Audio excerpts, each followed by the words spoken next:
In the last few videos, what we did, we started exploring the first pillar of self-esteem, which is to live consciously. We found that our consciousness must be respected and worked on because it's our first immediate tool for surviving, and hence it directly affects our self-efficacy, our ability to perform, to trust our intuition, and hence to have a healthy self-esteem. Now, what I intend to do in this video is introduce you to the second pillar of self-esteem, okay? But before we do that, what I want to do is ask you a few questions and give you an opportunity to explore your own feelings, explore where you're currently at in your understanding of self-esteem and yourself, because you know what? That's what I tend to do in most of these videos, and I feel like it gives you a jump start on understanding the material. So, first and foremost, I want you to think about a situation in which you felt like, due to societal concerns, pressures, preconceived notions, standards you have, that you wanted to feel a certain feeling. You wanted to be a certain way, but you pushed it aside. You brushed it aside, and you didn't let that impulse and that natural feeling and emotion have the time and space to flourish and be whatever it is. How did you feel? Did you feel good? Did it make you feel good about yourself?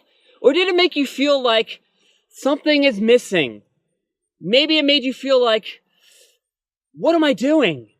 Am I being myself? Is something else controlling me? Am I in the driver's seat? Am I directing myself to go where I want to go? Think about that a bit. I want you also to think about when that happened, what did it do in your body? Maybe because you didn't give that emotion and that feeling the time and space to be whatever it is, that your body still wanted you to feel that emotion. So instead of, having that feeling and exploring it, it was manifested psychosomatically. Maybe your muscles in your stomach began to tighten up, and maybe it was manifested in these bad physical tightenings of your muscles. Did that feel good? I know I feel that sometimes. Do you feel that? Do you walk through the day with that feeling all the time? Do you always feel like, your back is tensing up, your stomach is tensing up? Why is that? Why do you think you feel that way? Can you trace the source of that feeling? Maybe you're already successful. Maybe you're a successful corporate person. You figured out how to play the game to be successful, to make money. You have a lot of money. You have a perfect house. You have the nice car. You have the perfect girlfriend or boyfriend. Things externally seem to be working well, but maybe internally you're thinking, why can't I be myself? Why do I have to wear this mask to get these things that I think I want, but perhaps I really don't want? Okay? So explore these questions, think about them, and what I want to say is that if you resonated with these questions, if you feel like you had to sacrifice a part of yourself because you felt compelled to do so, and you felt the negative repercussions as a result of that, what I'm going to say is that most likely you have a problem with accepting yourself, with self-acceptance, okay? And that, ladies and gentlemen, is the second pillar of self-esteem. Self-acceptance, okay? So that's what we're going to be exploring in this video today. So, first and foremost, what does it mean to accept yourself? What is self-acceptance? Self-acceptance is a refusal to have an adversarial relationship with yourself. I'm going to say that again. Self-acceptance is a refusal to have an adversarial relationship with yourself, because unfortunately, when left untamed, our minds can be our own worst enemies, right? If we don't understand why we're doing things, if we don't understand why certain emotions and feelings are cropping up, and we don't give the time to explore them, our minds can do crazy things, and they could be our own worst enemies. They can hurt us, and we might not even know why we're hurting ourselves. Self-acceptance is the statement that we have value, and that we're going to allow whatever emanates from within us the time and space to be whatever it is. It's an assertion that we respect reality. We accept the fact that things are being what they're going to be. And we're going to give the time space and, opportunity for these things to be what they are. Okay, and this is super important because when you accept yourself, it's an act of doing. It's not an experience. You say, hey, I have this emotion, I have this feeling, and it has a reason to be there. I'm going to let it be, and I'm going to take this opportunity to explore what it's telling me, to explore, what it's trying to explain to me, okay? Because self-acceptance is not the same thing as liking something. You can accept something and dislike it, but if you refuse to accept something, if you refuse to acknowledge what something is because you don't like it, that thing you don't like will exist forever, right? Because how do we get better? How do we change? Do we change by refusing to acknowledge things around us? Things that are going to continue to be what they are. So why not accept that fact, take the time to explore why it is, and then do something about it? See, when we refuse to accept something, what we do is we say, okay, my mind is going to invalidate what is around me. It's not going to give it the time and space to flourish, to acknowledge it, right? Our bodies have feelings because they want to communicate with us. We saw this crop up with pain.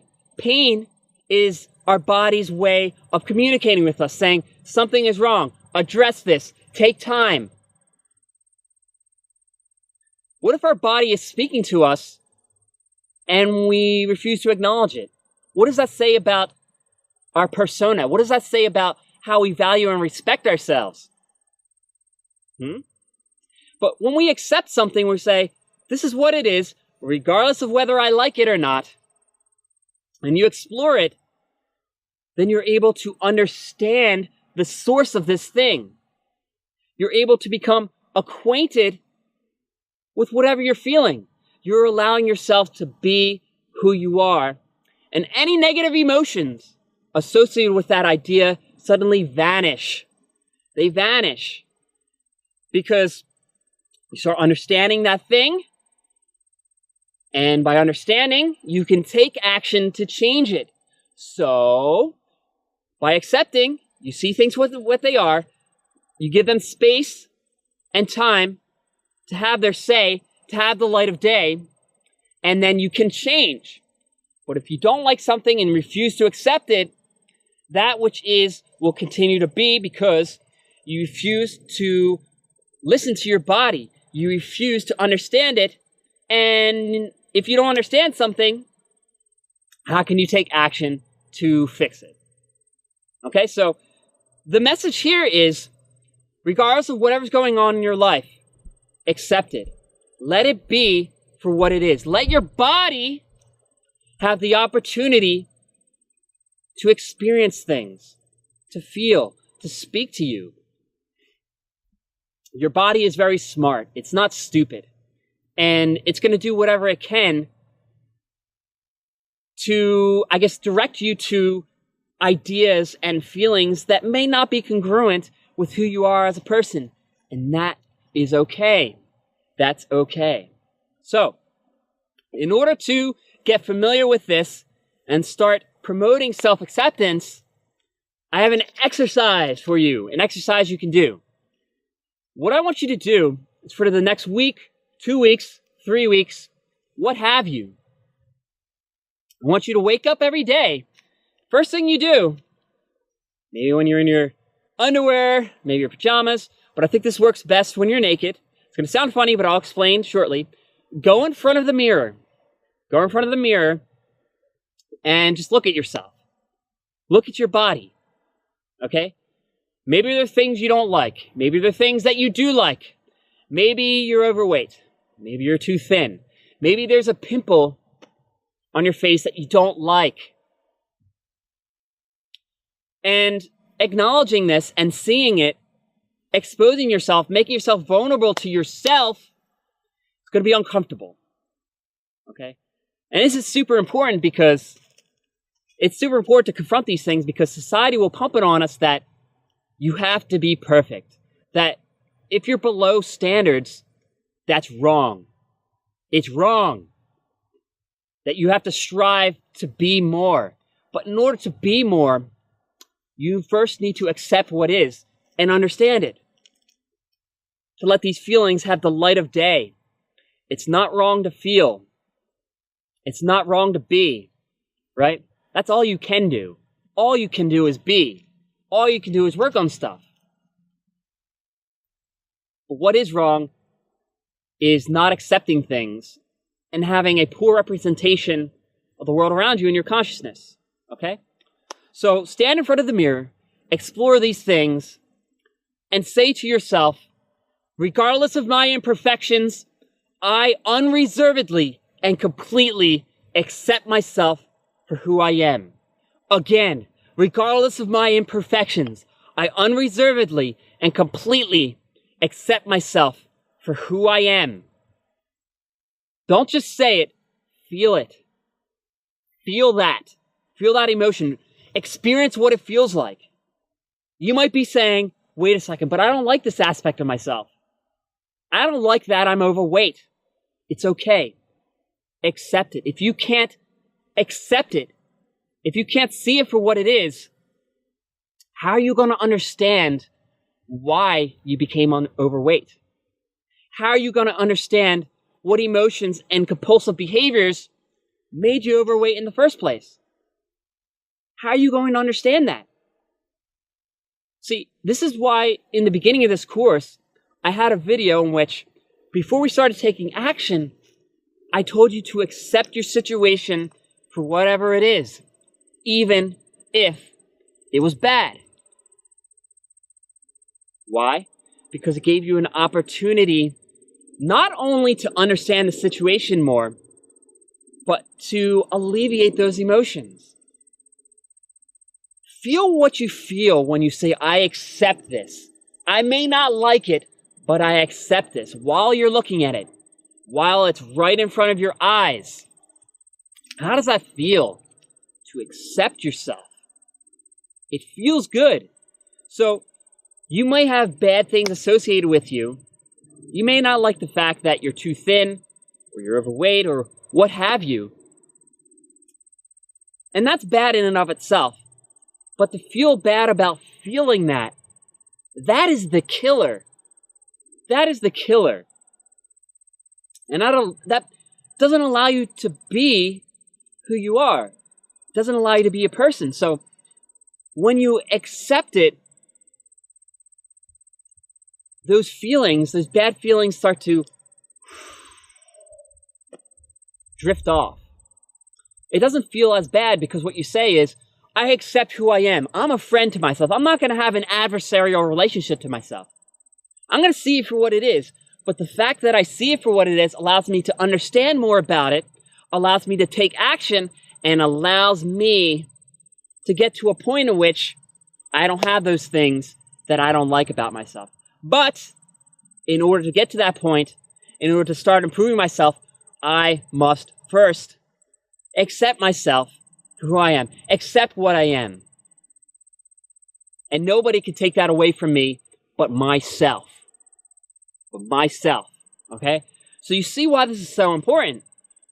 It's important because if you don't accept yourself, it's like staying in the quicksand of your negative emotions, staying in the quicksand of your imperfections.